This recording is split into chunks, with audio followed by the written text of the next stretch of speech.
Welcome to Nerdarchy. For nerds, by nerds, I'm Nerdarchist Dave. And I'm Nerdarchist Ted, and today we're cracking open a big one. Who controls the flow of information? Aether Skies is a dark arcana-punk setting where ether-powered flying cities hover above the Earth's surface world, teeming with monsters and secrets. Amid Cold War-style tensions, espionage, and the return of the mysterious 13th City, players explore a morally complex world through roles like spies, othership crew, and adventurers navigating a realm where magic fuels both civilization and madness. Look down below for the links to our first ever Aether Skies campaign we ran with Open Legend, as well as the 5e D&D game that is currently going on. In Aether Skies, control of information is a powerful weapon wielded by factions, like the Aethernati, who use secrecy and surveillance to maintain order amid rising paranoia. This tight grip on knowledge feeds the city's Cold War tension, where truth is currency and misinformation can shift the balance between the cities, uncover ancient horrors, or spark wars. The Eldritch operate as secret police and master manipulators, selectively releasing or suppressing information to control public perception and neutralize threats to the status quo. But they do a lot more than that, Ted. Sure. But when you first off look at the name Aethernati, it's clear that when you created this, you were kind of channeling the Illuminati, the secret organization that's supposedly behind so much stuff in our real world.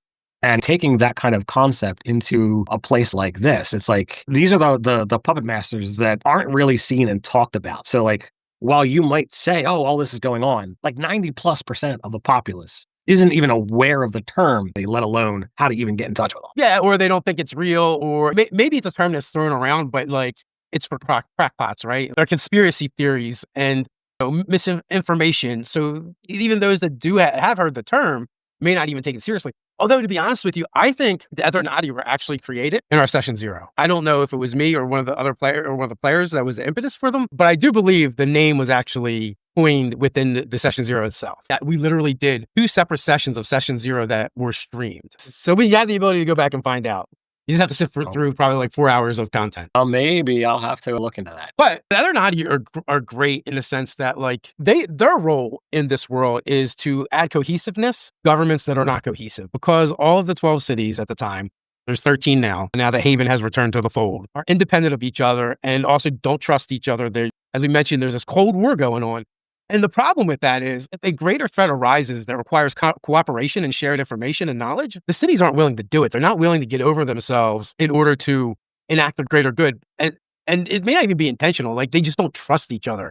So this separate organization that spans all of the cities, I imagine they would have found their way into the 13th city as well once it's returned. They are trying to bridge those gaps. They look at the big picture of going, well, something really terrible happened once upon a time, and that all of civilization fleeing the surface world. In order to make something like that happen, they probably needed great cooperation. Well, what if that happens again and we're not ready this time? Will there be a chance for them to flee and work together? Or maybe they'll just be wiped out and cease to exist because the different governments going to get together and get over their biases and bigotries in order to work together. Yeah, that's a scary proposition to find out, to contemplate the different aspects of what the history is and where things currently are, especially considering when you look at what this setting is at its core, the fact that it's Eldritch horror based, that technically means that there is a looming threat. Forget about the Tarask. You could have a Cthulhu-like being kind of step out of the ether, if you will, and start wreaking havoc. And if the cities aren't willing to work together, that could spell doom for one or more cities before they're finally kicked in the pants enough to say, oh, I guess we should work together. Yeah, and the first incursion that was attempted since the campaign kicked off, it was the Aethernati that assembled a crew together in order to combat this. And it is only through their machinations that they were able to put the people in the place in order to make sure that it did not happen, that a full incursion from this horrible other place was not successful. So they're always working towards what they see as the greater good, which that can have some problems in and of itself. And also, they may not be the kind of folks that worry about how things get done. Their motto might just be, the ends justifies the means. Sure. And that's an avenue to kind of look at as well, because they're not attached to any one particular city. They have to look at what is the bigger picture. They're not looking at the situation from a lawful or chaotic or good or versus evil. They're looking at it as, okay, what is the end result here? So far, I've never run an Aether Skies game. It's all been your stuff so far. Though looming in the very near future, that's going to change. But it's a situation where, again, taking the inspiration from the Illuminati, they're about power as much as it is information. So there could be members of the Aethernati that are looking at it from that perspective, that they do all of this because they want to be able to lord it over others. But some might very well just be in it for the end result, the greater good. So it's a lot of fun to be able to kind of bend and twist and pull these little puppet strings. Well, and kind of the interesting thing too is because the Aethernati becomes this hodgepodge, potpourri of all the different species and races and cultures spread out across Aether Skies, they're going to have different values and they're going to want to disseminate different information. And there might be information some don't want to disseminate depending on where they're from and who they're disseminating to. Because while they are leaps and bounds beyond where the typical populace and governments are when it comes to cooperation, at the end of the day, they still are going to have their own biases and bigotries that they're going to have to overcome. And some of them, maybe not at all, but others, they're fighting against the very nature of their being doing this, but that's how necessary they see it. So that's going to come to the table too. So it's also going to control what kind of information gets given out. If say you're running a game and your crew is working for the Eldritch, or maybe they're actually Aethernati, depending on who their handler is, could be a very different experience and the amount of information they get, right? They might have someone who's very open, lays all the cards on the table and is very cooperative, or they might get someone who's very tight-fisted and everything's on a need-to-know basis and you don't need to know because they're still harboring these old ways and resentments. Yeah, and that's, you see that kind of stuff in the real world, whether you're talking about different managers at work, different people within the government, or what have you. Like, you can definitely see that some people are willing to kind of share and other people are like, no, it's hush hush. It's need to know for your eyes only kind of nonsense. You can kind of take those things. And it's one of the great things that I love doing with RPGs is to kind of take real world type stuff and then figure out, well, how do I D&Dize that and put the fantasy spin, or in this case, this world's spin, to be like, all right, how does this get put into here? And it's something that I almost do without thinking. I see something and I'm like, all right, how does that fit in a D&D game?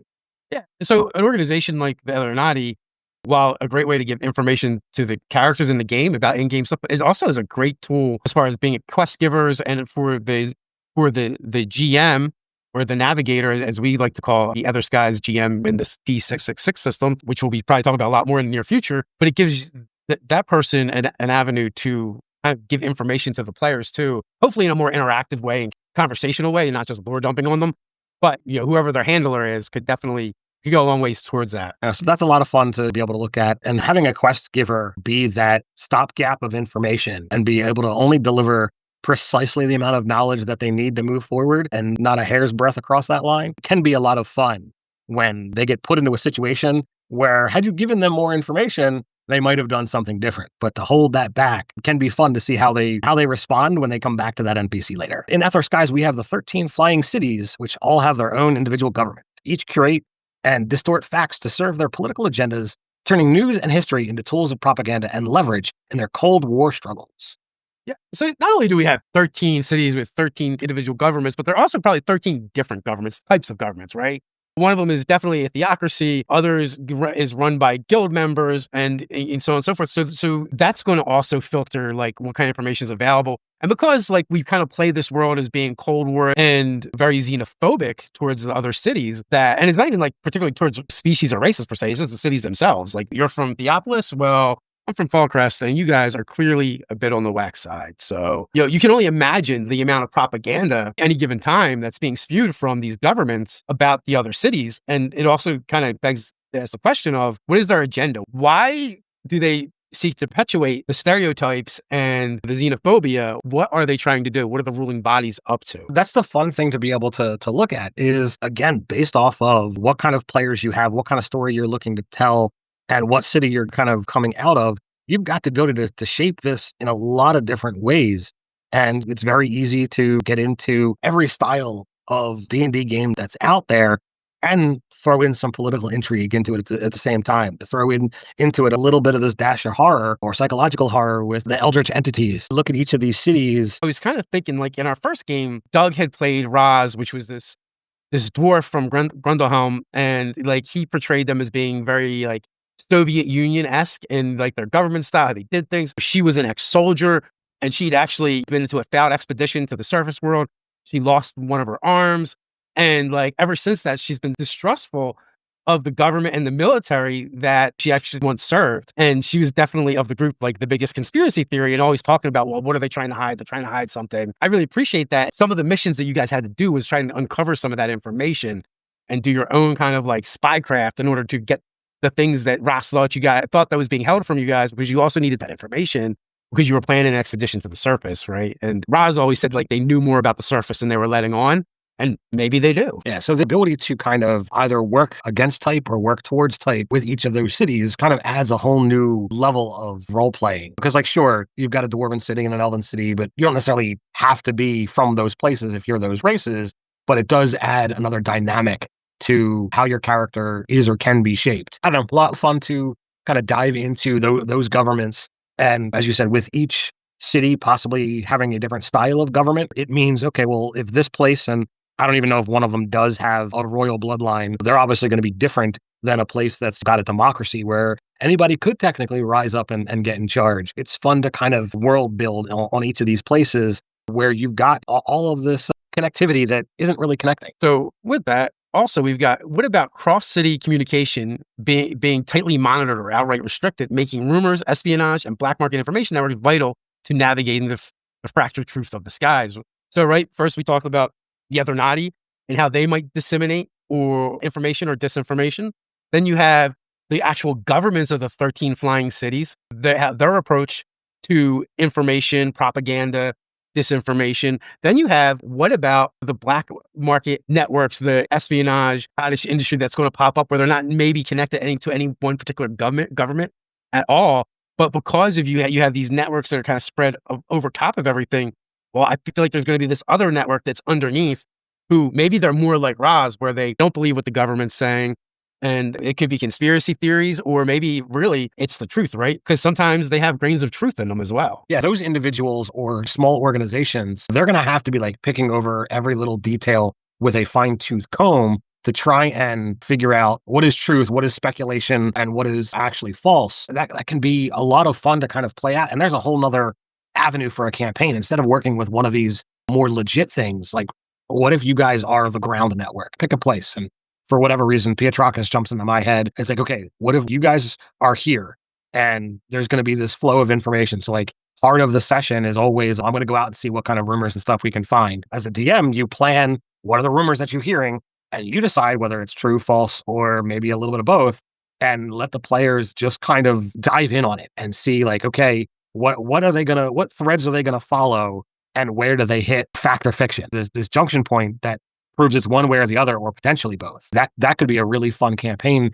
to kind of get into, where it's more about the investigation, more about the choices that the players make rather than a bigger picture. Yeah, and that is definitely something to be explored. It could be fun to explore. Having NPCs, whether it's an individual or a small group or organization, like you said, that maybe they have a wider experience with the cities. Like maybe they travel to the cities or have contacts in all the cities, so they're disseminating all the information together, but maybe they don't have the resources of the Eethernati, so how that comes together and comes out could be very different. And it also could depend on what is their motivation, what are they trying to actually do.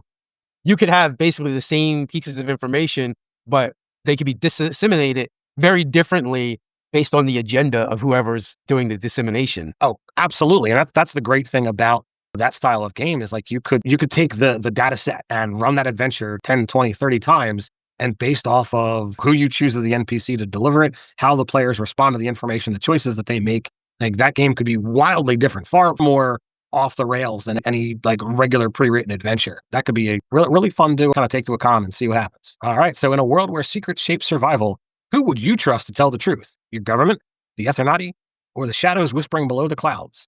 Let us know whose lies you'd rather believe and why. All right, so that's a wrap on who controls the flow of information. How to twist it in your games for maximum drama. So hit that like, smash subscribe, and ring that bell. Till next time, stay nerdy. Stay nerdy.